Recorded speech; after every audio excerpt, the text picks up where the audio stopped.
Estamos estudando com o pastor Afonso Chaves, dentro da série Instituto Gunnervingre, o primeiro livro de Reis.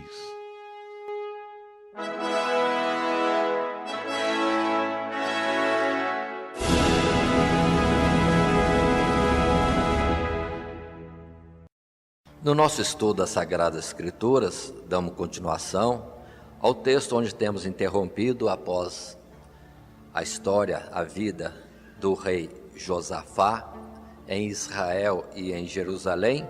Continuamos agora também em 1 Reis, no último capítulo, a partir do verso 50, onde se diz na palavra de Deus: então Acasias, filho de Acabe. Aí segue a história que nós vamos ter, mostrando que quem reina em Israel agora é Acasias.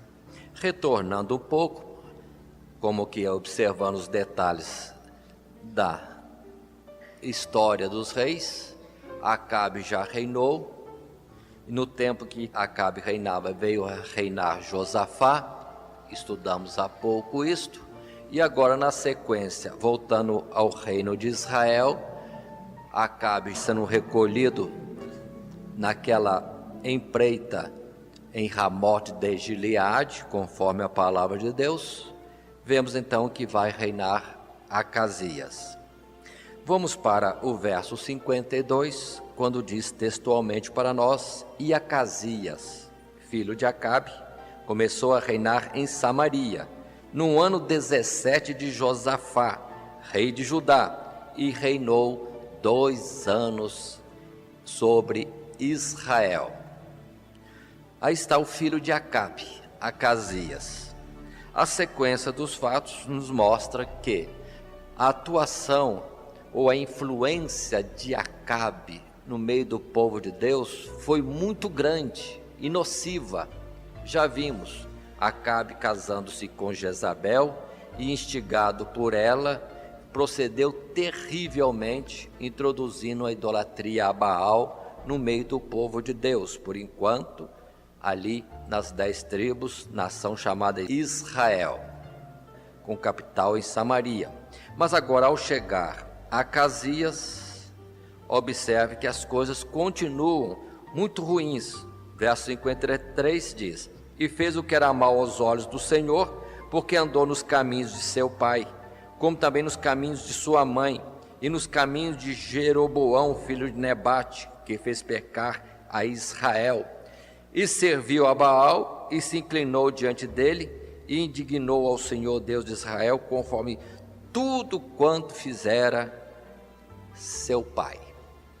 Voltemos para frisar o entendimento de que Acabe introduziu Baal, seu filho Acasias continua na idolatria a Baal, ídolo dos sidônios, mas também o povo das tribos de Israel continuava seguindo os bezerros, ídolos colocados ao sul em Betel e ao norte territorial de Israel, em Dan. Então a idolatria era variada em Israel, e Acasias servia duplamente a essas idolatrias. Mas um destaque que temos, agora já entrando no livro de 2 Reis, que é sequência, nos mostra que este rei Acasias, filho de Acabe, entrou em confronto, em guerra com Moabe, e veio a estar em dificuldade, porque houve revolta. Mas não foi nessa batalha que ele foi ferido, mas simplesmente no dia a dia da sua vida, caiu das janelas da sua casa, pronto, e veio a enfermar desta queda na sua casa. E o verso 2, no final, temos a informação que ele manda mensageiros a Ecrom, cidade dos filisteus, para consultar a um ídolo de Ecrom, chamado Baal-zebub, que mostra que Acasias, além de servir a Baal dos sidônios, segundo a sequência na sua família, em sua mãe Jezabel, também avançou a outras modalidades de Baal, como Baal Zebub, lá dos filisteus. E os mensageiros saindo, diz o capítulo 1 do livro de 2 Reis, para consultar ídolo na terra dos filisteus, o próprio profeta Elias, da parte de Deus, sai ao encontro dos mensageiros, dando já a resposta da parte de Deus. E a resposta da parte de Deus é primeiramente uma pergunta: porventura não há Deus em Israel, para irdes consultar a Baal Zebub, Deus de Ecrom? Isso está no verso 3, no seu final. E, continuando, a palavra de Deus a respeito de Acasias é que ele certamente, naquela enfermidade da sua queda, morreria. Os mensageiros voltam. Acasias se admira, já voltaram tão rápido? E a explicação é lógica. Encontramos o homem que nos mandou voltar com a pergunta: não há Deus em Israel, para consultar a Deus dos filisteus em Ecrom? E também disse que ao leito que subiste na enfermidade, certamente morrerás. Acasias, no diálogo, pergunta: como é o homem? E vem uma descrição simples, dizendo da forma como um homem se vestia. No verso 8 se diz: e eles disseram, era um homem vestido de pelos e com os lombos cingidos de um cinto de couro. Então disse ele: é Elias, o tisbita. Pode ser que alguém considere que as roupas é algo diferenciado, não sabemos, mas esta roupagem caracterizava Elias, pelo que o rei já conheceu que era Elias. Mas não era só Elias que usava essa roupagem. Nós vemos que outros mais profetas usavam a roupa mais simples, como ela, de pelos de animais, e nada mais além do que um cinto. E logo o rei chama um capitão de 50 e dá ordem: vá e diz ao profeta Elias para descer do monte, naturalmente vir ter com ele. E lá vai o capitão com 50 soldados ao local onde estava Elias, profeta Elias, e chegando, conforme a palavra do rei, o capitão diz: o rei diz, homem de Deus, desce.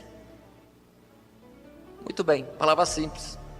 O capitão estava obedecendo a ordem do rei, mas Elias também responde da parte de Deus como homem de Deus: se eu sou homem de Deus, desça fogo do céu e consuma a ti e aos teus 50. E isso sucedeu de imediato. Fogo desceu do céu e consumiu aquele capitão com os seus 50. Observe que esta é a segunda vez que Elias ora ao Senhor, ou exclama alguma coisa referindo-se à sua intimidade com Deus, e pronto, fogo desce do céu e consome a todos aqueles homens.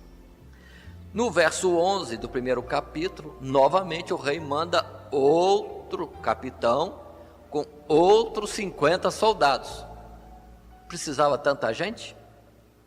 Bom, novamente o capitão chega para o profeta Elias. No final do verso 11 nós vemos a expressão: homem de Deus, assim diz o rei, desce depressa. E Eliseu simplesmente disse para ele da mesma forma: se eu sou o homem de Deus, desça fogo do céu e te consuma a ti e aos teus 50. Novamente, fogo de Deus desceu do céu e consumiu todos aqueles soldados. Parece que o rei não aprende, né? E manda um terceiro grupo, um terceiro capitão com mais 50 soldados. Só que esse capitão já é mais humilde, temente, chega de fato diante de Elias e se prostra diante de Elias, e aí sim vai suplicar, pedir a clemência da parte do profeta. E ele mesmo coloca no verso 13 uma expressão dessa forma que diz: homem de Deus, seja, peço-te, preciosa aos teus olhos a minha vida e a vida destes 50 teus servos. E mostra que sabe o que aconteceu antes. Outros já vieram e já foram consumidos. Mas insiste ele segunda vez: agora seja preciosa aos teus olhos a minha vida. No verso 15, registras que o anjo do Senhor falou a Elias: desce com este, não temas. E levantou-se e desceu com ele, indo ao encontro do rei. Observe aqui, irmãos, o aspecto da humildade, do temor diante do homem de Deus. Mais cuidado para com o homem de Deus do que para com o rei. Muitos temem ao rei e não temem o homem de Deus, ou as coisas de Deus, ou o próprio Deus. É uma loucura isso. É de prudência, de sabedoria, primeiramente temer a Deus. Por quê? Se vier a morte pelo homem, pelo menos a morte em termos de Deus é mais significativa, porque fala da morte espiritual e morte eterna. E assim é que este terceiro capitão, com a simples palavra de humildade, de súplica, de temor diante de Deus, alcançou misericórdia, e o profeta Elias vai falar com o rei, e não tem outra palavra, é a mesma. Não existe Deus em Israel para consultar Baal-zebub, Deus de Ecrom? Portanto, a cama que subiste, certamente dela não descerás, mas certamente morrerás. É a palavra que já foi dita anteriormente e nada tem a acrescentar.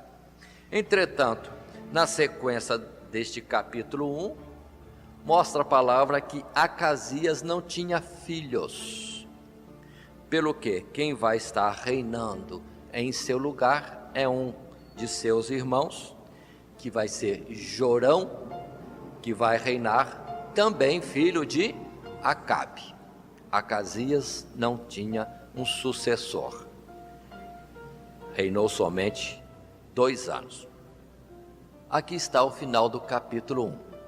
O que temos no capítulo 2 é um registro que vai nos falar sobre a vida de Elias outra vez. Observe que nós, estando numa sequência dentro das Sagradas Escrituras, estamos passando por vários personagens que estão vivendo e tendo os seus feitos e ocorrências que envolvem simultaneamente vários personagens. Acabamos de ver Acasias e Elias, e no capítulo 2 temos Elias e Eliseu em continuidade. O que temos no capítulo 2? A palavra do Senhor nos mostra que Elias foi para uma das suas corridas de cidade em cidade em Israel e saiu da cidade de Gigal. Isso está no verso 1. E Elias fala para Eliseu: fica-te aqui, porque o Senhor Deus me mandou a Betel. Uma ordem do profeta para o auxiliar. Nós entendemos que há ordens dadas que é para obedecer. Mas observem que no verso 2 temos a resposta de Eliseu, quando diz bem claro: vive o Senhor e vive a tua alma, que te não deixarei. E assim foram a Betel. Seria isso uma aprovação? Elias manda ele ficar e ele não fica. Por que agora desobedece? Porque não era questão de obediência ou não, era alguma coisa a mais. Tanto assim que vão para Betel Elias e seu ajudante Eliseu. E chegando a Betel, os profetas que estavam em Betel, e observe que há muitos homens de Deus naquela região assim, tão afastada do culto ao verdadeiro Deus, mas não tinha homens de Deus lá. E os profetas dizem a Eliseu: Você sabe que Deus vai levar o teu Senhor por sobre a tua cabeça? Falando já de um arrebatamento. Os profetas sabiam o que Deus estava para fazer. E a resposta de Eliseu, no final do verso 3, é esta mesmo. E disse ele: também eu bem o sei, calai-vos. Então, por que Eliseu desobedeceu a Elias? Porque o assunto não era desobediência, é uma ordem que deveria ser cumprida. Era só uma dispensa, ou então uma aprovação. Mas vemos que Eliseu não quer se afastar de Elias, porque sabe que está chegando o momento de ser recolhido. E ele, Eliseu, até então não sendo chamado profeta, mas entretanto já sabia daquilo que Deus estava por fazer. Vários homens em Betel sabiam, talvez Elias sabia também, e Eliseu também sabia, pelo que de forma nenhuma queria se apartar de Elias. O verso 4, novamente Elias diz que tem que sair de Betel e ir para Jericó. Fica-te aqui. Nova resposta da parte de Eliseu: vive a tua alma, que te não deixarei. E assim foram para Jericó. Em Jericó também novos homens profetas chegam a Eliseu dizendo: você sabe? E Eliseu diz para ele a mesma palavra: também eu sei, calai-vos. Sabiam o quê? Que Deus ia recolher, arrebatar Elias. Muito bem. A partir disso, verso 6, nova situação em que Elias diz a Eliseu para ficar em Jericó, porque ele, Elias, tinha que ir, por ordem de Deus, ao Rio Jordão. Novamente Eliseu, com a expressão contínua: vive o Senhor e vive a tua alma, que te não deixarei. E foram embora caminhando. E alguns profetas de Jericó, 50 homens, vieram acompanhando a Elias e a Eliseu, foram acompanhando. Talvez já soubesse da iminência do fato. Mas chegando ao Jordão, veem que Elias tira a sua capa e bate nas águas do Rio Jordão. As águas se abrem e Elias e Eliseu passam pelo leito que se secou. O rio abriu o caminho para eles passarem. Observe que não há palavras. Não há palavras. Elias só fez um ato e já acontece do rio se abrir. Isso está no verso 8. Indo à frente, caminhando, Elias e Eliseu. Observe que os 50 profetas ficaram lá atrás. Não tiveram liberdade ou autorização para continuar a acompanhar Elias e Eliseu? Ficaram lá atrás. E Eliseu não quer saber, ele não larga de Elias de forma nenhuma. E caminhando os dois, Elias, aí sim, dirige-se a Eliseu perguntando: pede-me o que queres, antes que eu seja tirado ou tomado de ti. A resposta tão conhecida e comentada da parte de Eliseu é aquela em que Eliseu, no verso 9, final do verso 9, diz: peço-te que haja porção dobrada de teu espírito sobre mim. O pedido foi bom ou não foi bom? Pelo menos pela excelência de ser portador do Espírito de Deus, como a palavra diz, morada do Espírito de Deus, estava certo.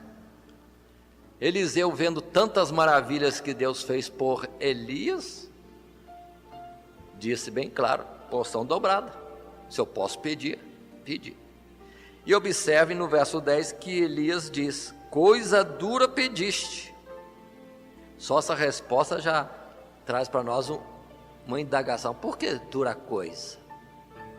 Não seria melhor dizer: ótima coisa pedistes? Pediste uma coisa boa? Elias continua a dizer: se me vires quando for tomado de ti, assim se te fará. porém, se não, não se fará. Observe que Elias não diz que ele iria receber, nem que não iria receber. Duas expressões: dura coisa pediste, mas se você me vir ser tomado, isso se fará.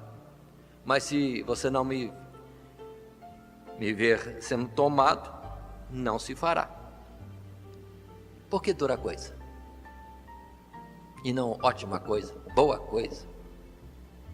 Fica a indagação e não há explicações. Na verdade, pela resposta de Elias, isso não é a coisa que é decisão dele, Elias. Procede de Deus, porque Deus é Senhor. O Senhor vai dar-se em porção dobrada a alguém? Sim ou não? Depende de Deus. Por outro lado, também sabemos que quanto mais recebemos, mais responsável somos. É um outro aspecto a considerar, não estou afirmando, só considerando dentro da própria Sagrada Escritura, já que o texto em si não fornece, mas em outros lugares nós temos. E também outro ponto é que quanto mais unção de Deus, este mundo se torna mais, vamos dizer assim, contrário, ou a luta é maior, ou então o desaponto daquele que está na graça de Deus diante de tanta coisa ruim no mundo, faz com que a vida seja de fato enfadonha, ou como Jesus chegou a dizer, até quando vos suportarei? Imagina o Senhor então, vivendo neste mundo e vendo tanta incredulidade, tanta ingratidão, tanto desvio, que dor Jesus não tinha também. São algumas considerações que colocamos junto para talvez explicar porque Elias disse, dura coisa pediste.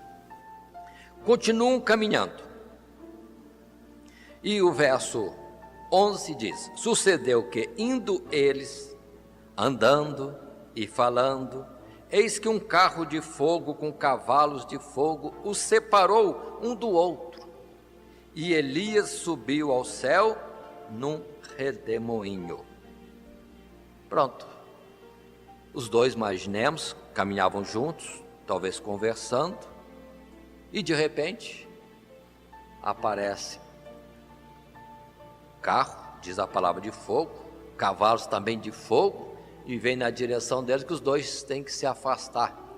Então, este carro de fogo, um cavalo de fogo, só veio para separar um do outro. E então, diz o verso 11, que Elias foi tomado e subiu aos céus num redemoinho. Observe, um texto simples, sem muita implicação. Só que é o cuidado de nós lermos com cuidado as Sagradas Escrituras, porque já vemos que muitos pintores, artistas que possam ser assim chamados, vão pintar o arrebatamento de Elias e colocam ele num carro, sendo levado aos céus, num carro de fogo. Não, ele subiu ao céu num redemoinho. O carro foi só para separar um do outro, só para ver como que às vezes artistas aqui pintam um quadro e não observam os detalhes dentro do texto. Observação textual do próprio texto das Sagradas Escrituras.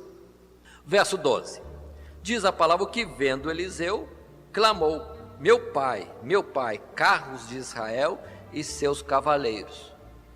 E nunca mais o viu, e tomando as suas vestes, a rasgou em duas partes. Sinal de luto, lamentação, perdia a companhia, o viver cotidiano com o profeta Elias, porque Deus o levou para si. Muito bem, verso 13, que muito significativo, muitos tomam isso aqui como figura. Eliseu também levantou a capa de Elias que lhe caíra e voltou-se e parou à borda do Jordão. Por que a capa caiu? Descuido, distração? Foi um incidente? Nada disso, é justamente uma figura. A capa de Elias ficou, a cobertura de Elias ficou para o seu sucessor, que é Eliseu. Eliseu agora com a capa de Elias retorna no caminho, chegando no Rio Jordão. Observe, ele pega da capa e bate no rio. Só que agora Eliseu, fala alguma coisa. O que é que ele fala? No verso 14 a expressão é essa: onde está o Senhor, Deus de Elias? Uma pergunta que Eliseu fez. E a resposta foi imediata: o Rio Jordão se abriu, tal qual antes, quando ele veio com Elias, para que ele pudesse passar pelo Rio Jordão, mostrando que o Senhor que estava usando a Elias até então, agora estava com Eliseu. Eliseu era constituído agora de fato, de uma forma notória, como profeta em lugar de Elias, cumprindo aquela palavra lá atrás que nós já estudamos, quando Elias foi para o Monte Horebe, Deus lhe deu 3 missões. Primeiro, separar a Eliseu, profeta em seu lugar. E aqui está isso efetivado, consagrado de uma forma maravilhosa, na presença de tantos que estavam observando de longe, e a atuação do próprio Deus. Muito bem, vou parar um pouquinho e comentar algo. Elias, grande profeta diante de Deus, tanto que Elias é tomado como figura até no Novo Testamento, representando Elias todos os profetas. Nós vemos na transfiguração de Jesus, que junto com Jesus aparecem Moisés e Elias. Por favor, não pense que a pessoa de Moisés é a pessoa de Elias. É visão. É visão. Ali está Moisés representando a lei, e ali estava Elias representando os profetas. Ambos testificaram de Cristo Jesus. Mas por que não se tomou Isaías? Ou se Eliseu recebeu porção dobrada, na nossa aritmética isso vale mais? Tinha que ser Eliseu na transfiguração. Mas observe que a palavra de Deus continua afirmando que a excelência e a notoriedade de uma representatividade está no profeta Elias. Muito bem. Recebeu ele porção dobrada, sim ou não? Não importa. O que Deus tem que fazer, Ele faz, com uma gota do seu Espírito ou com um mar do seu Espírito. Não há diferença. Muitos dizem, não, recebeu porção dobrada, porque ele ressuscitou 2 vezes mais do que Elias, ele fez mais milagres do que Elias. Tudo bem. Essa é a nossa forma de ver e falar, mas quando o Senhor Jesus vai comparar as coisas, disse que o maior profeta que houve na Bíblia foi João Batista. Ele veio no espírito e virtude de Elias. Então, o modo de ver de Deus não é igual ao nosso modo. Não estou dizendo que Eliseu não recebeu porção dobrada, nem estou afirmando que sim, porque isso na verdade é indiferente. Ele viu Elias sendo subido ao céu? Sim, então recebeu porção dobrada. E que diferença faz? Se é Deus quem atua, e depois a referência é João Batista, o maior dos profetas, e ele veio no espírito e virtude de Elias. E o menor no reino dos céus, no conhecimento da graça em Cristo Jesus, é maior do que João Batista, assim sendo, é maior do que Elias. Então, o modo de ver de Deus é diferente do nosso modo, e nós precisamos analisar e ver, entender como Deus está fazendo. Então, repito, insisto, se ele recebeu porção dobrada, tudo indica que sim, porque cumpriu a palavra. Ele viu Elias sendo arrebatado, mas isso diante de Deus não faz diferença. Mais ou menos do seu espírito, pode proceder ou operar mais, conforme Deus quiser fazer. Mas a excelência não está por essa quantidade, está por aquilo que Deus quis fazer na vida de cada um. Então não vamos medir humanamente, vamos medir no conceito de Deus. Muito bem. Verso 15, temos um fato interessante. Vendo-o, pois, os filhos dos profetas que estavam defronte em Jericó, disseram: o espírito de Elias repousa sobre Eliseu. E vieram-lhe ao encontro e se prostraram diante dele em terra. Paremos. Muitos silêncio aqui podem entender errado. É o espírito de Elias que estava sobre Eliseu? Ou é o espírito de Deus que esteve em Elias, agora também está em Eliseu? Precisamos diferenciar, porque não existe um espírito de Elias, que Elias foi, o espírito ficou, o espírito de Elias, e agora estava com Eliseu. Então a letra pode trazer alguma coisa. Não, é o mesmo e único espírito de Deus que operou em Elias e agora estava presente, habitando em Eliseu para a obra que tinha que ser feita. Pelo que os profetas chegaram e prostraram-se diante de Eliseu. Pergunto, adorando Eliseu? Não. Justamente dando a expressão, ali estava notoriamente a presença de Deus. As adoraram não Eliseu, não ao vaso, vamos dizer assim, mas ao conteúdo, ao próprio Deus presente na vida de Eliseu. Somos morada de Deus em espírito. Portanto, vamos entender a atuação do profeta, ou daqueles 50 profetas. Adoravam a Deus, que notoriamente mostrou estar presente em Eliseu. É diferente adorar o homem, vaso, recipiente, ou adorar a Deus, ao Espírito de Deus que estava no recipiente, corpo, vida de Eliseu. Continuando à frente, verso 16 mostra que os profetas sabem alguma coisa das coisas de Deus, mas às vezes não sabem tudo, porque os 50 profetas ficam insistindo com Eliseu: deixa-nos ir procurar pelos montes, pelos vales, o corpo do profeta Elias. Pode ser que o Espírito de Deus o tenha lançado em algum lugar. E a ordem de Eliseu é: não vá, porque foi um arrebatamento para Deus. Mas os profetas não tinham essa noção. Insistem tanto com Eliseu que Eliseu por fim diz: então vão. E procuraram por 3 dias, e quando voltam, naturalmente sem terem achado, porque Deus arrebatou para si, não foi para lançar em algum canto. Aí Eliseu disse: não vos disse que não fostes? Mas foi importante eles irem, mostrando que eles sabem alguma coisa, mas não sabem tudo. Em parte sabemos, em parte profetizamos.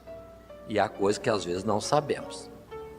O profeta não sabe tudo, mas só aquilo que Deus lhe revela. Já vimos isso anteriormente, na vida, por exemplo, do próprio Elias, que não disse nada a respeito de Jezabel, se deveria ficar, se deveria ir, enfrentar ou não. E outras passagens mais. Continuação. Temos uma situação à frente. Está Eliseu em Jericó. Lembre-se que essa cidade de Jericó esteve amaldiçoada desde o tempo de Josué. Quem reconstruiu Jericó teve o seu castigo por reedificar uma cidade amaldiçoada, mas parece que também a terra tinha problema, porque as águas eram amargas. E dizem então para Eliseu: a cidade é boa, veja como é boa a cidade, etc. Mas as águas não, são águas más, a terra é estéril. E observe que Eliseu pede um recipiente com sal e derrama nas águas e diz dessa expressão: Deus assim diz, que sararei estas águas, não haverá mais nelas morte nem esterilidade. E a partir daquele momento, as águas de Jericó ficaram saudáveis e naturalmente a terra pode ter agora se tornado não mais estéril, mas frutífera, produzindo alguma coisa. Paremos um pouco. Tem gente que às vezes baseia em passagens bíblicas e fica querendo repetir a mesma coisa. Irmãos, não é por repetição. Não é um ritual que se repetir vai dar certo. Não é uma sequência de mágica que se fizer direitinho tem um efeito. Não. Porque muitas às vezes lidam com o sal porque leu alguma coisa, lançar sal, julgar sal, e ficam julgando sal em tudo quanto é canto por aí. Mas não é o sal que faz alguma coisa, é a graça de Deus, é o consentimento de Deus para que alguma coisa aconteça. Então não repitam os procedimentos que outros homens fizeram, como se repetir tivesse o mesmo efeito. De jeito nenhum. O mais importante é Deus estar presente e da forma que Deus quiser atuar, aí sim, alguma coisa notável, um prodígio, nós veremos. Então não vamos estar sendo plagiadores de profetas, não. Porque o Senhor sabe como agir em cada situação. E observe que muitas vezes Deus não repete as mesmas coisas. Temos tantos milagres nas Sagradas Escrituras, cada um de uma forma diferente. Não quero ir por aí lançando cuspe no chão, fazendo barrinho, colocando no olho de algum cego, que o cego vai ver que desta forma não vai acontecer.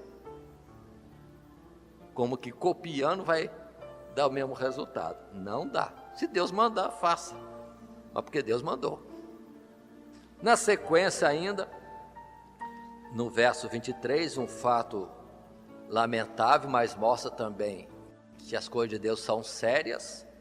Está Eliseu caminhando na sua jornada, indo para a cidade de Betel, e chegando ali, diz a palavra que uns jovens, rapazes pequenos, como diríamos, adolescentes, juvenis, crianças, não sabemos, aqui diz rapazes pequenos, saíram da cidade e passaram a zombar de Eliseu, dizendo uma expressão assim: sobe calvo,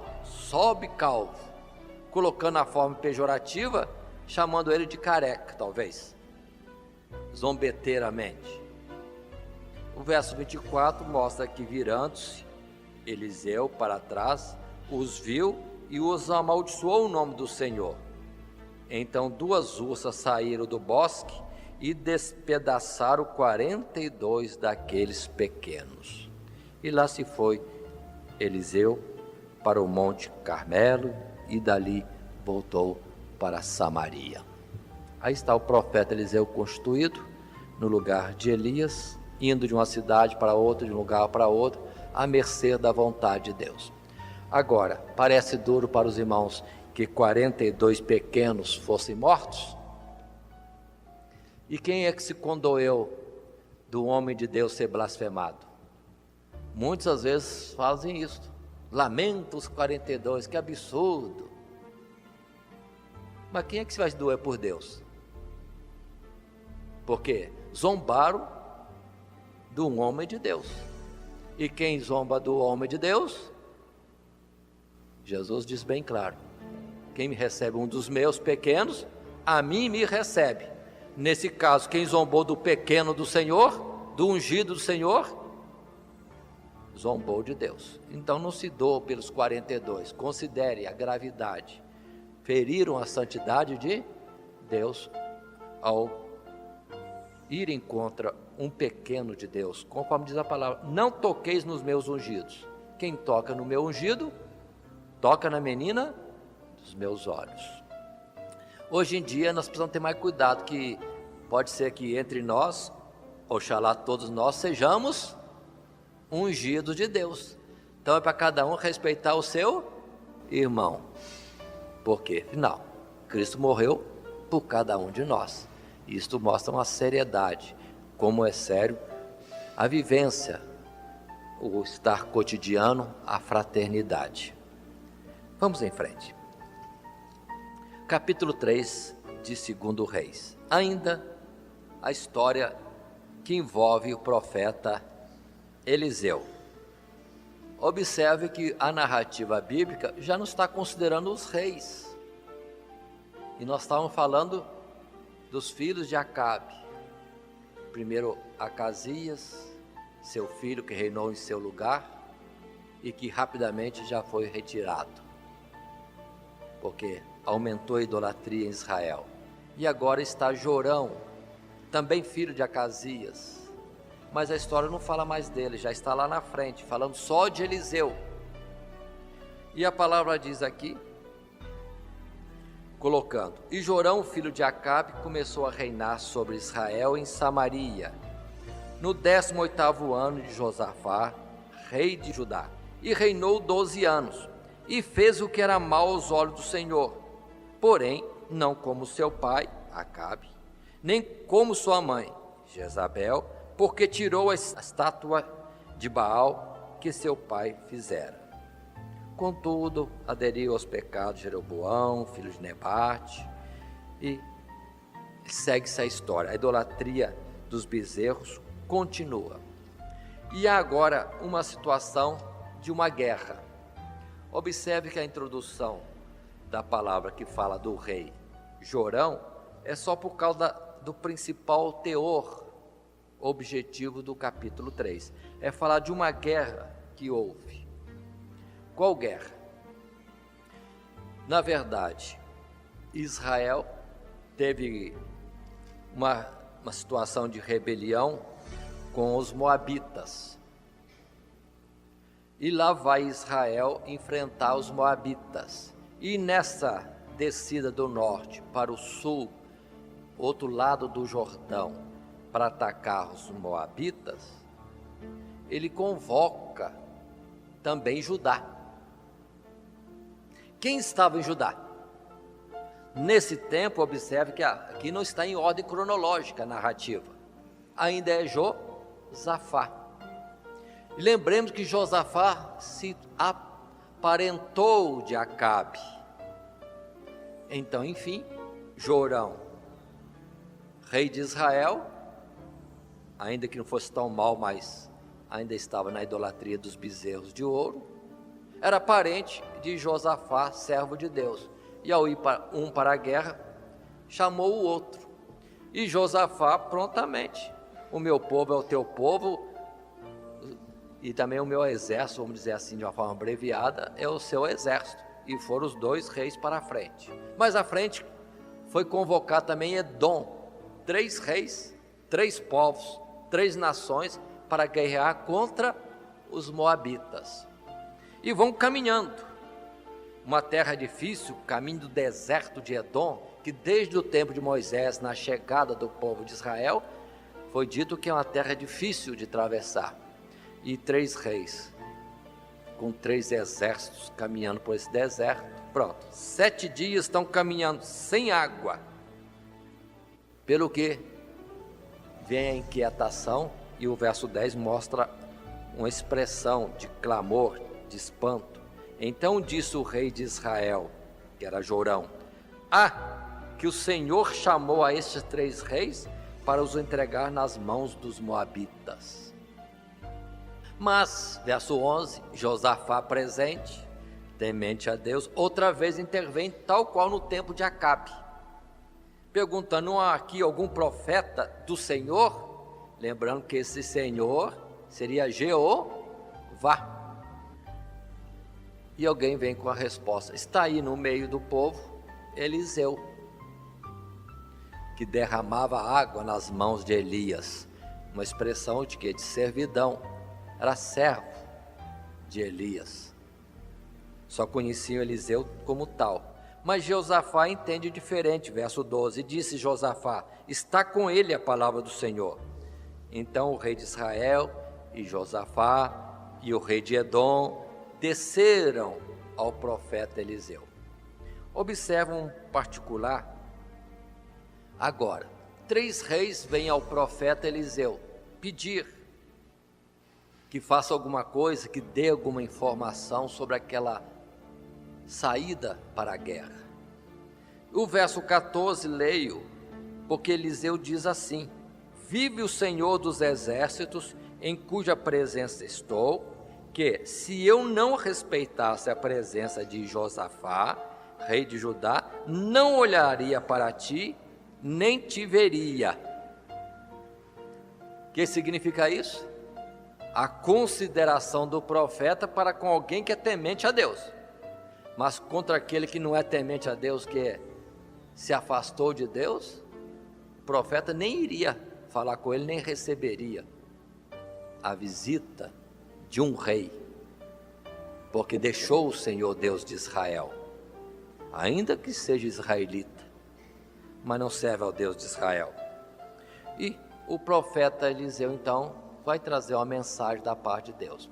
É a primeira vez que nós temos um particular dentro das Sagradas Escrituras, é o verso 15, porque Eliseu fala algo interessante. Diz assim Eliseu no verso 15, leio: ora pois, trazei-me um tangedor. E sucedeu que, tangendo o tangedor, veio sobre ele a mão do Senhor. Ou seja, pediu a alguém que tocasse um instrumento. Vem alguém para tocar um instrumento, enquanto está sendo tocado um instrumento, aí Eliseu vai proferir alguma palavra da parte de Deus. Não temos muito esse assunto, né? É um caso particular de Eliseu. Muito bem. Então, naquela melodia que era tocada, tangendo, tangedor, essa é a expressão bíblica, aí vem a palavra de Deus. Verso 16: assim diz o Senhor, fazei neste vale muitas covas, porque assim diz o Senhor, não vereis vento, não vereis chuva, todavia este vale se encherá de tanta água, que bebereis vós, e o vosso gado, e os vossos animais. Estavam num deserto de Edom, lugar terrível, e Deus diz que no deserto vai ter água com abundância, sem ter chovido, sem verem vento soprando. Para Deus não há impossível. Ele pode fazer nascer água no deserto, e a ordem é: faz covas para armazenar água. E diz mais, que era pouco para Deus fazer água aparecer no deserto, também daria vitória sobre o exército moabita que estava levantado contra eles. Muito bem, e diz a palavra que isso sucedeu na manhã seguinte, de manhã cedinha, ao levantarem, tudo tomado por águas. E os moabitas também levantaram cedo, e olharam para o deserto e viram águas, que na sua cor, no seu reflexo, pareceu vermelha. Água vermelha, águas vermelhas. Então os moabitas precipitadamente disseram: os 3 reis brigaram entre eles mesmos, é que tudo aqui é sangue.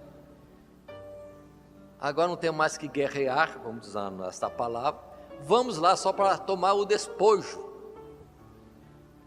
E foram de encontro aos 3 reis, o rei de Israel, de Judá e de Edom, achando que eles já tinham se autodestruído. Que surpresa, os 3 exércitos estavam preparados, não houve destruição nenhuma. E os moabitas, indo desprevenidos, com uma intenção só de buscar a carga, trazer o despojo, encontraram os homens armados dos 3 exércitos, e foram vencidos, e foram, vamos dizer assim, derrotados em progressão de lugar em lugar, até que, num lugar forte, o rei dos moabitas se abrigou, não conseguindo nada, e sucede um fato. Esse capítulo 3 se registra no verso 27. O rei dos moabitas, percebendo que não conseguia vencer a batalha, então tomou a seu filho primogênito, que havia de reinar em seu lugar, e o ofereceu em holocausto sobre o muro, pelo que houve grande indignação em Israel. Por isso retirados dele e voltaram para a sua terra. Ou seja, o rei dos Moabitas fez um sacrifício, coisa abominável de modo geral, sacrificar o seu próprio filho, e aquilo aborreceu o povo, que não quis nem guerrear mais com o rei, e voltaram para Edom, para Israel e para Judá, cada um a sua terra. Capítulo 4. Observem que o centro do registro, a história, o tema é somente Eliseu. Fez menção de Jorão e outro rei mais como Josafá por causa da passagem, mas o assunto é feitos de Eliseu. Capítulo 4 fala a respeito de uma viúva. Vamos falar com nossas palavras. Uma viúva de um dos profetas veio a ser visitada por um credor, alguém que veio cobrar as dívidas.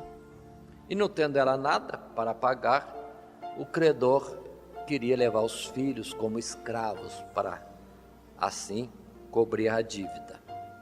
E a mulher mais depressa vai ao profeta Eliseu clamar por socorro. E faz menção: meu marido, quando estava vivo, servia ao Senhor Deus, mas morrendo ele, e segue a história. E o profeta Eliseu diz: que vou te ajudar? Com o que eu vou te ajudar? O que é que você tem em casa? E a mulher, na sua simplicidade, também na sua pobreza, mostra que não tinha nada. É o final do verso 2. Tua serva não tem nada em casa, senão uma botija de azeite. Um recipiente próprio para azeite, ela tinha esse recipiente com azeite. E o profeta diz para ela: então vai, pede para ti vasos emprestados, não poucos,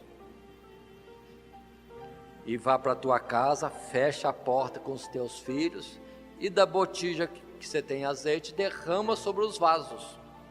Imagina então aquela viúva indo de casa em casa pedindo vasos emprestados, vasilhames, recipientes pudesse ali conter ou ser colocado azeite, e enche a casa dela de vasos, e vai derramando da sua botija nos vasos, enche um, pede ao filho ou aos dois filhos que vão trazendo outros vasos vazios, e ela vai enchendo, vai enchendo, vai enchendo. De uma botija, o azeite é multiplicado com tanta abundância que vai enchendo vasilhames e muitos, como diz o profeta, não poucos. Até o momento que ela fala ao filho: traz mais um vaso vazio. E eles procurando, naturalmente não acharam, disseram: não há mais vasos. Aí o azeite, diz a expressão bíblica, parou. Final do verso 6. Então o azeite parou. É bonita essa palavra, porque não fala que acabou. Porque o azeite de Deus, o poder de Deus, para prover alguma necessidade, nunca acaba. Para de jorrar porque não tem recipiente para o conter. Aqui está o ensinamento para nós também, quando em Efésios a palavra diz: enchei-vos do Espírito Santo. Então, se tiver vaso vazio na presença de Deus, tem azeite para encher. Agora, se não tiver vaso para Deus encher, o azeite simplesmente para de ser derramado. É a lição espiritual também, falar que em Deus não há limitação da sua graça. E ele disse antigamente, num dos profetas, o profeta Joel mais precisamente: derramarei abundantemente do meu Espírito sobre toda a carne. E em outros lugares, Apocalipse, no profeta Zacarias, quando há tantas coisas danosas no mundo, há uma ordem de Deus precisa: não danifiqueis o azeite. Ou seja, da graça de Deus, do Espírito de Deus, está à disposição da humanidade. É só ter vasos vazios na presença de Deus, que Deus enche. Mas parece que os vasos estão cheios, né? Porque na hora da oração não vem quase que ninguém. Os vasos estão todos cheios. Por isso que não precisa ir à presença de Deus na oração, para buscar um pouquinho mais de azeite para encher? Então observe isso aí. Espiritualmente precisamos entender que indo à presença de Deus, certamente haverá azeite. Pode os nossos olhos não ver, podemos não perceber coisa alguma, mas a verdade é essa: derramarei abundantemente do meu Espírito, mas onde houver vaso, na presença dele, para ele poder abastecer. Continuemos. É a ordem final do profeta para aquela mulher. Interessante que ela já não deduziu o que precisava, ou se deduziu, não usou. Somente diz que o profeta, recebendo segunda vez a visita da mulher, explicou o que aconteceu, e o profeta diz: vai, vende o azeite, paga a tua dívida e vivei do resto.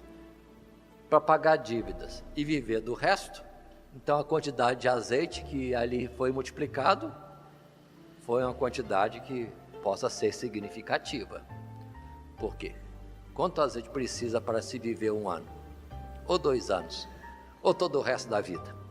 Não sabemos, mas está aí a mensagem também. O que Deus provê é para sempre.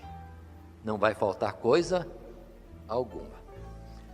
Continuando, ainda feitos do profeta Eliseu, capítulo 4 de 2 Reis, verso 8, a Sunamita e seu filho, é o título em muitas Bíblias, nos mostra outra vez que Eliseu, no seu ministério, tal qual vemos no passado até o próprio profeta Samuel, ia de cidade em cidade, executando alguma coisa, alguma ordem do Senhor, visitando o povo, instruindo o povo.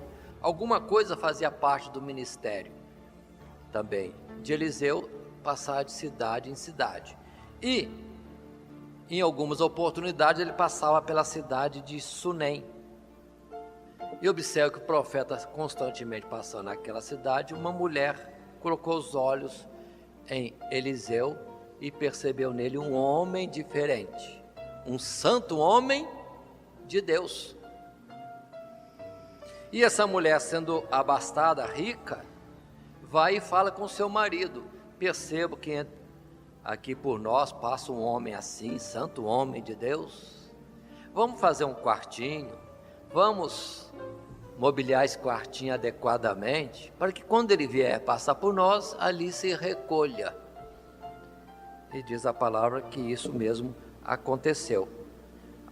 O marido consente com a mulher. Observe que a mulher tem toda a iniciativa. Parece que o homem confiava nessa mulher, né? Porque ela fala, ele concorda. Vamos perceber isso em todo o tempo, mostrando também que ele confiava nela, né? Atitudes e tudo mais que merecia a confiança do marido. Muito bem. E o profeta fica agradecido, porque toda vez que ele tem que passar por ali, já tem um local reservado para ele pousar, descansar da viagem, etc. E ele comenta com o seu ajudante. Quem é o ajudante do profeta Eliseu? Na palavra de Deus, no verso 12 do capítulo 4, apresenta: então disse ao seu moço Geazi, mas o comentário do profeta com o moço é: que faremos a esta mulher que nos tem recepcionado?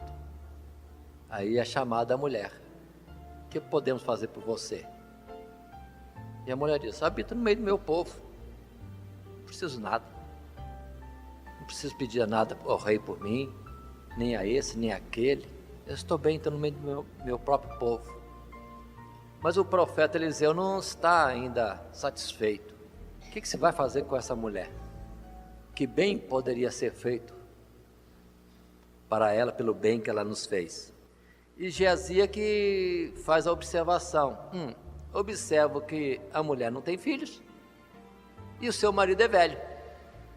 Eliseu pega nessa palavra e manda chamar a mulher. E a mulher recebe então da parte do profeta Eliseu esta promessa do verso 16.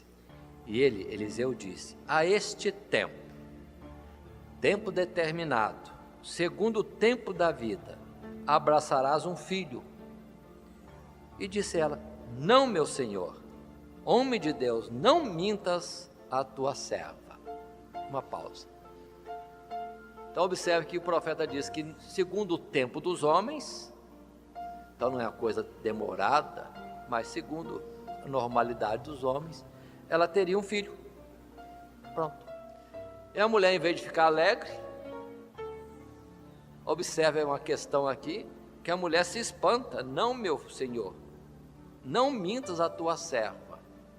Não vamos dizer que a mulher não queria o filho, mas mostra que ela devia estar tão ansiosa por aquilo e não queria se iludir de ter uma palavra que teria um filho, quando talvez este fosse o sonho dela há muito tempo, sonho do qual talvez ela tivesse até desistido.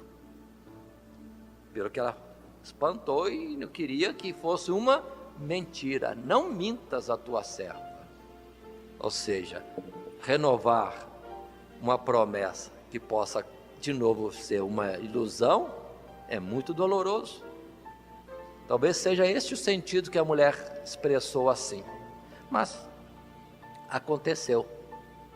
Diz a palavra que a mulher concebeu, deu à luz um filho num tempo determinado, conforme Eliseu tinha dito para ela.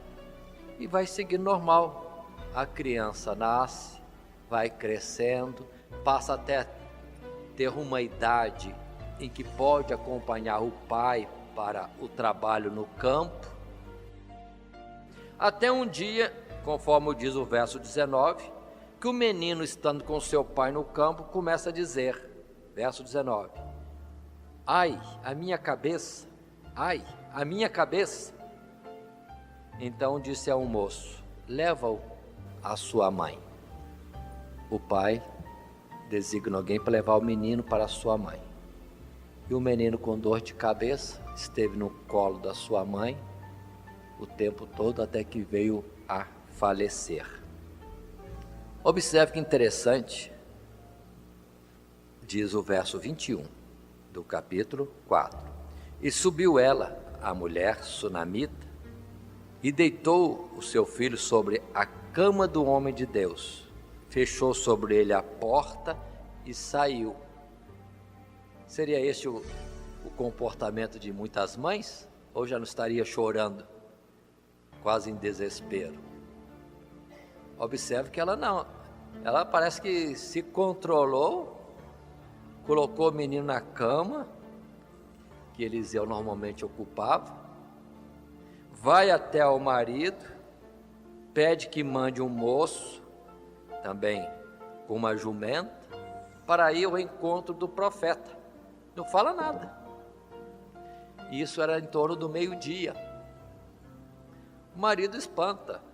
Mas hoje não é dia de festa, não é dia de lua nova, por que ir buscar o homem de Deus? Não, mas faz somente isso. E o marido concorda, e lá vai a mulher com o empregado e a montaria ao encontro do profeta Eliseu. E a ordem da mulher, vá, não pare, vamos ao encontro do profeta Eliseu. E a mulher vai se aproximando de onde estava Eliseu, não diz a distância. E de longe ela é percebida. Lá vem a mulher. E Eliseu chama Geazi e diz para ele, vai lá, ao encontro da mulher. Pergunta se vai tudo bem com ela, se vai tudo bem com o marido, se vai tudo bem com o filho. A resposta da mulher é uma só, vai tudo bem. E continua vindo ao encontro de Eliseu. E quando chega ao alcance de Eliseu, se prostra no pé de Eliseu. E Geazi quer ir lá tirar a mulher dos pés de Eliseu. Eliseu só diz isso para Geazi, não faça isso. A alma dela está amargurada. E Deus não me revelou. Observe aí, quando Deus não revela. O profeta não vê aquilo que Deus não revela. E o profeta só pode falar da visão que Deus mostrou e trazer a palavra que Deus deu. Eliseu viu, a mulher está amargurada, mas Deus não me falou nada. Então a mulher começa a dizer: não te disse eu, não mintas a tua serva? Aí o profeta Eliseu entendeu. Um menino, alguma coisa aconteceu ao menino. E manda a Geazi, dá para ele o bordão, cajado, e diz: vá, corre à casa da mulher e deposita o bordão sobre o menino. Mas a mulher diz: vive o Senhor Deus, que não vou te deixar. Então Eliseu concorda, tá bom? E lá vai Eliseu com a mulher à sua casa para ver seu filho. Uma atitude imprópria. De fato, Eliseu mandou Geazi na frente colocar o bordão, mas quando a mulher disse que não, era para Geazi parar. Mas nós vemos que Geazi vai junto, ao que chega lá ele corre na frente para colocar o bordão em cima do menino, mas já estava desautorizado. Mesmo desautorizado é que ele quer ver se vai dar efeito.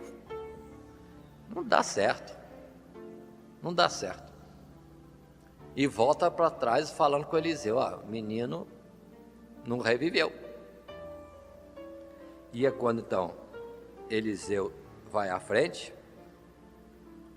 entra naquela casa, verso 33, diz assim: então entrou ele, fechou a porta sobre eles ambos e orou ao Senhor. Verso 34, tal qual Elias, subiu e deitou-se sobre o menino, e pondo a sua boca sobre a boca dele, e os seus olhos sobre os olhos dele, e as suas mãos sobre as mãos dele, se estendeu sobre ele, e a carne do menino aqueceu. Depois voltou, diz o verso 35, e passeou naquela casa de uma parte para outra, e tornou a subir, e se estendeu sobre ele. Então o menino espirrou 7 vezes, e o menino abriu os olhos. É a mesma atitude que Elias tinha feito anteriormente, se deitando sobre o menino, como que querendo passar para o menino do Espírito de Deus, para que o menino tivesse vida. Mas não, ele andou para um lado e para outro, naturalmente buscando a Deus, pedindo a Deus uma orientação, o que fazer, clamando, pedindo a bênção. Não há expressão de palavras, só há a forma dele agir, andar para um lado e para outro. Verso 36, então chamou a Geazi e disse: chama esta sunamita, ou essa sunamita. E chamou-a, e veio a ele, e disse ele: toma o teu filho. E veio ela, e se prostrou a seus pés, e se inclinou à terra, e tomou o seu filho, e saiu. Aí está essa narrativa, esse milagre. Mas eu pergunto, não tem mais nenhuma lição aqui não? Naturalmente há lições que Deus pode falar com cada um de nós conforme Ele queira revelar. Por que Deus tirou a vida daquele menino? Por quê? Tal qual aquela outra mulher viúva, mulher de Serepta, que sustentou a Elias. Por quê? Entendo, penso comigo, que tal qual no outro caso, alguém poderia pensar que foi um acaso como essa. Teve um filho por um acaso, não foi bem porque o profeta Eliseu da parte de Deus disse que ela ia ter, foi por um acaso. Mas agora quando o menino é tomado, depois que ela alcançou a bênção, e lhe é devolvido, aí sim, não há sombra de dúvida que Deus estava no negócio. Ela gerou filho não porque foi um acaso, não, porque Deus tinha dado. Deus tomou e tornou a dar porque Ele estava dando, não é porque aconteceu alguma coisa. Na nossa vida acontece muitas vezes assim, a gente pede a Deus alguma coisa, vem a bênção, vem a resposta, vem o livramento, vem alguma coisa da parte de Deus, mas vem passando também os dias e a nossa fé, o nosso reconhecimento, a nossa gratidão diminui de tal forma que chegamos ao ponto de achar que coincidiu. Não coincidiu. Ou Deus deu a resposta ao seu clamor, ou não deu. Não espere que Deus retire a sua bênção, que você tenha que clamar outra vez para ver que Deus tinha dado e que não foi isso considerado com apreço. Precisamos entender esses fatos como mensagens que Deus queira trazer para nós como experiência de vida para nós. Continuemos, porque a história de Eliseu é longa e avança mais um pouco. Chegamos assim até o verso 38 do capítulo 4.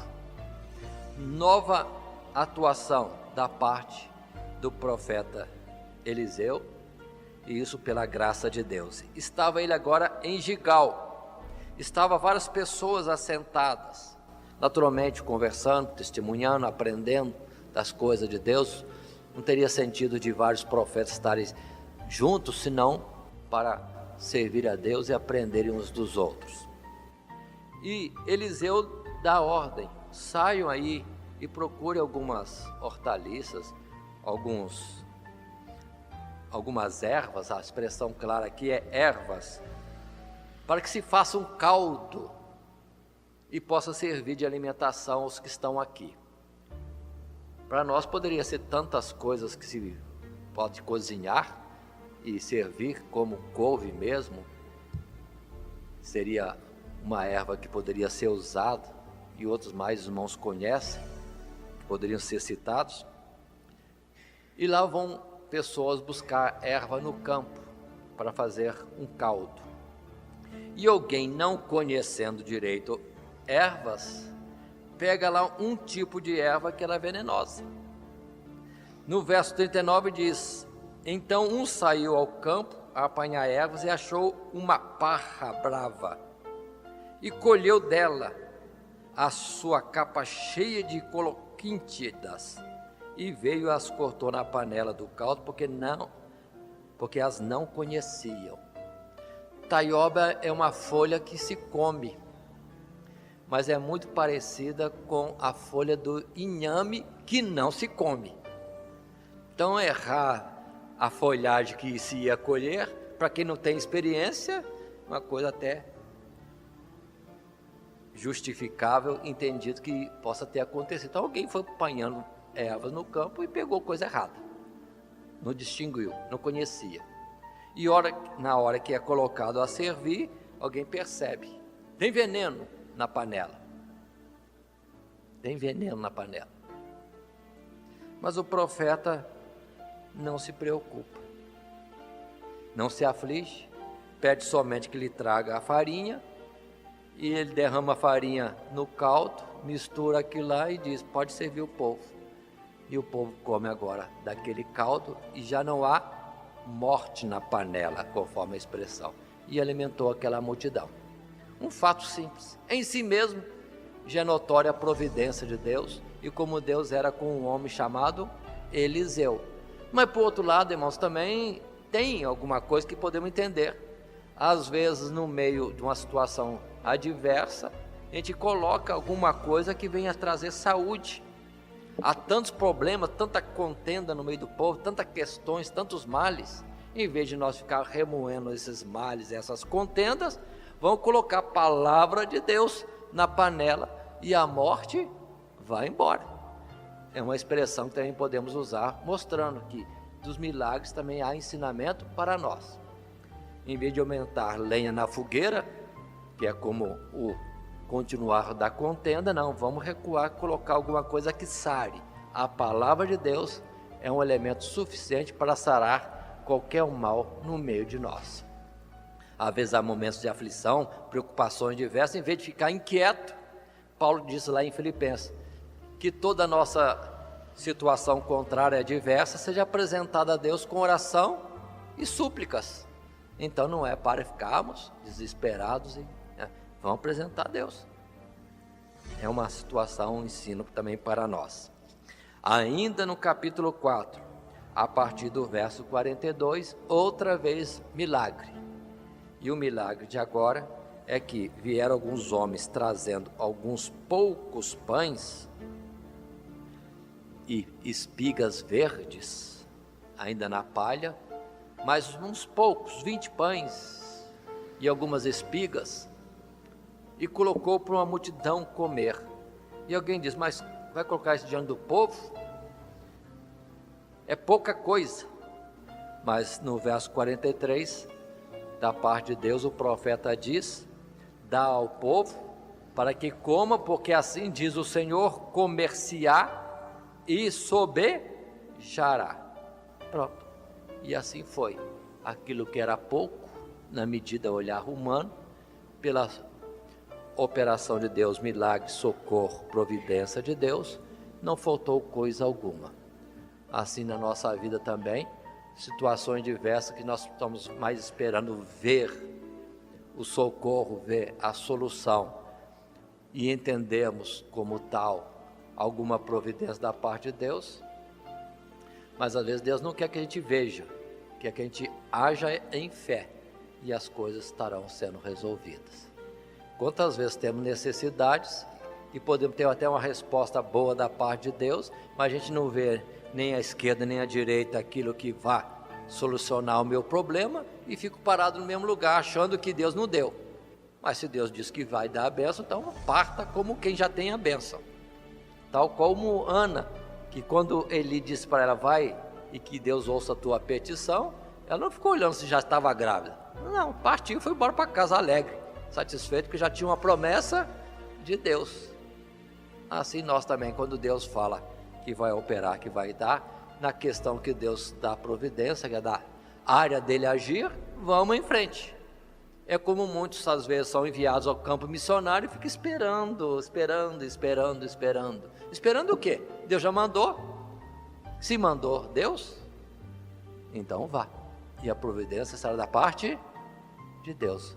Me faz lembrar no caso dos pioneiros da Assembleia de Deus no Brasil, o Gunnar Wingre e o Daniel Berg, que eles saíram sem ninguém estar apoiando eles, com pouco dinheiro para atravessar o país dos Estados Unidos, pegar ainda um navio e vir para o Brasil para fazer a missão que eles tinham da parte de Deus. Se Deus mandou, eles foram. Ainda mais com a aprovação da parte de Deus, que no meio do caminho Deus pede o que eles tinham para dar como oferta para alguém que estava indo também para a missão. Eles estão indo para a missão, o outro também está indo, e eles têm que renunciar ao pouco que tinham para dar como oferta ao missionário, colega, que também estava sendo chamado para a obra missionária.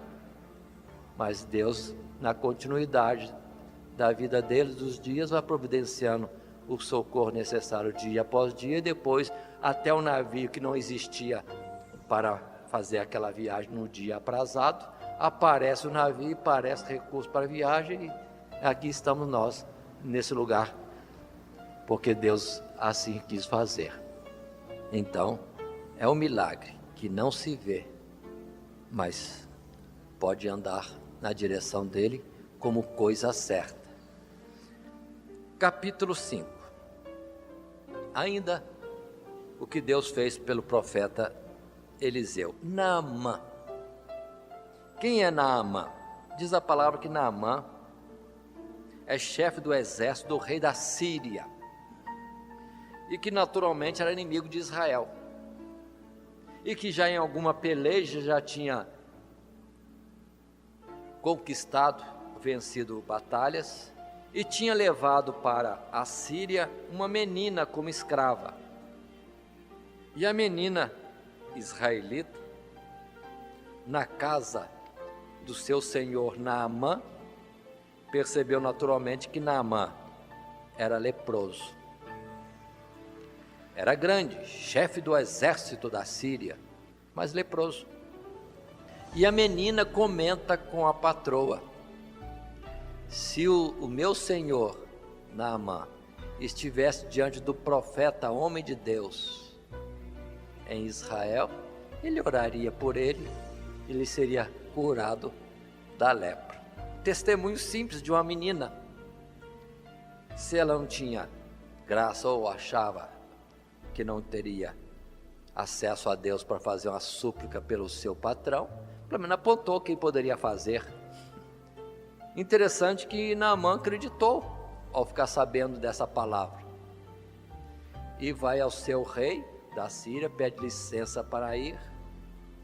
Isso é concedido, vai carta também para Naamã se apresentar diante do rei de Israel.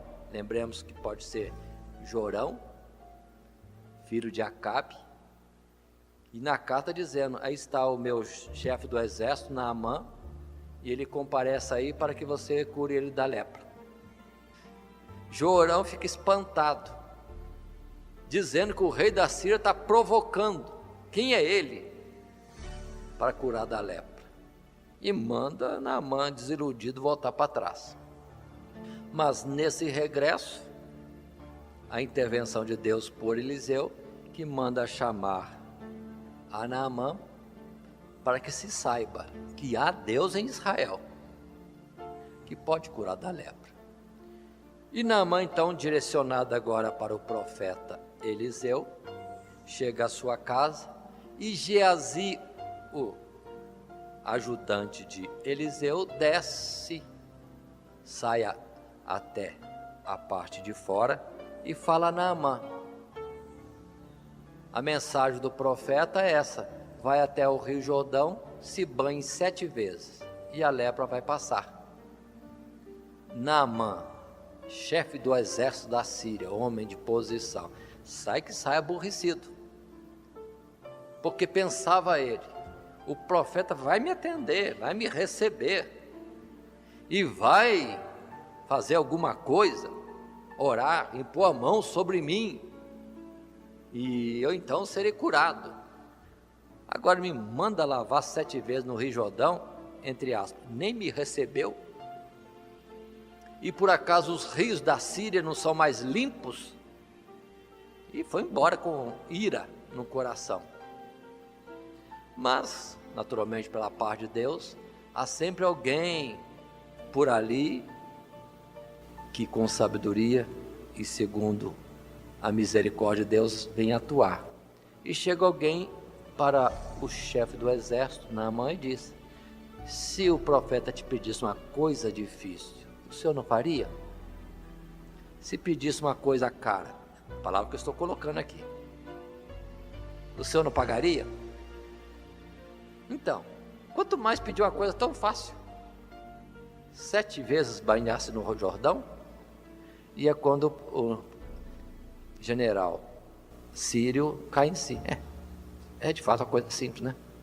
Ainda que isso não é citado, mas ele concorda e vai para o rio Jordão e se banha. Uma vez, a lepra continua. 2 vezes, a lepra continua. 3 vezes, a lepra continua. 6 vezes, a lepra continua. Se ele esperava que a cada banho ia melhorar um pouquinho, desiludido. Mas a ordem de Deus é qual? 7 vezes. Tem que cumprir a ordem de Deus para então alcançar aquilo, pelo que isso era a condição. E na 7ª vez que ele se banha, aí sim, quando sai da água, a sua pele está nova, está curado, diz a palavra que é como a pele de uma criança. Agora sim, reconhecido que há Deus em Israel, ele retorna para o profeta Eliseu, que o recebe. Ele quer presentear, porque trouxe ouro, trouxe prata, trouxe roupas, mas o profeta não quer receber nada, insiste, nada. É uma das ocasiões aí, em que nem presente quer receber. Tantas vezes nós vemos casos em que alguém, por costume, levava presente ao profeta, e o profeta aceitava, mas nesse caso, o profeta não quer nada, ainda que haja insistência, o profeta não quer nada. Agora destaquemos, o nome do Senhor está sendo santificado. Receber uma doação, um presente de alguém que é do povo de Deus, é algo para Deus. Mas receber do estrangeiro, será que lá no fundo alguém vai pensar que houve um pagamento? Estaquites? Ou será que alguém faz negócio das coisas de Deus para qualquer um? Porque na verdade o que vai a Deus como presente, entre aspas, é oferta levantada, alçada, que é levada ao Senhor, voluntariamente, não por compra e nem por pagamento, mas voluntariamente. Então observe que o nome do Senhor foi santificado. Do estrangeiro, daquele que não conhece as coisas de Deus direito, o nome de Deus foi santificado. Não. É de graça dai, porque de graça recebemos. E lá vai Naamã embora. Só que Geazi, lá com seus botões, ficou: nós vamos perder essa. E Naamã se afastou, corre ele atrás de Naamã e diz: meu senhor disse que acabou de chegar lá uns profetas e não tem nada para servir. Teria o senhor alguma coisa, uma moeda de prata, ou isso, aquilo? E Naamã prontamente está aqui, e leva mais. E colocou aquilo tudo que ele estava ofertando na mão dos seus empregados para levar para Eliseu, porque Geazi disse que é Eliseu. Mas chega lá perto, Geazi: não, aqui tá bom, deixa aqui mesmo, porque não quis que os mensageiros de Naamã chegassem até Eliseu, era coisa escondida.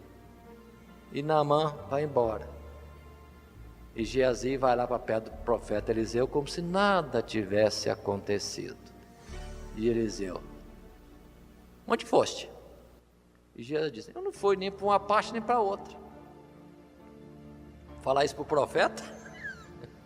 Enganar o profeta pode ser, mas enganar Deus que está com o profeta está difícil. Então Eliseu diz: não foi o meu espírito contigo quando ias atrás de Naamã? Era essa a hora de você buscar bens e se enriquecer?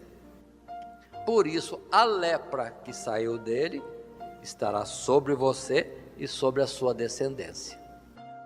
E naquele instante, Geazi ficou leproso.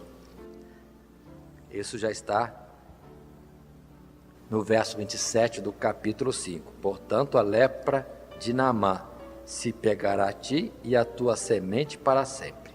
Então saiu de diante dele, de Eliseu, leproso, branco como a neve. Nós temos ainda outras passagens a ver que envolvem o profeta Eliseu. Entretanto, nós vamos fazer uma interrupção agora para continuarmos no capítulo 6 de 2 Reis, na próxima oportunidade do nosso estudo. Que Deus nos abençoe em Cristo Jesus. Amém.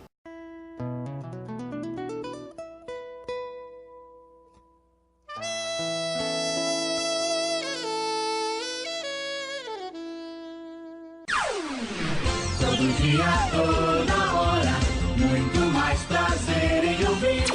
Radionete Grata Nova. Web Rádio, a qualidade que faz a diferença, cada vez mais necessária. Rede Grata Nova de Evangelização. Acesse nosso site www.horadadecisão.com.br. Hora da Decisão, tudo junto, sem acento.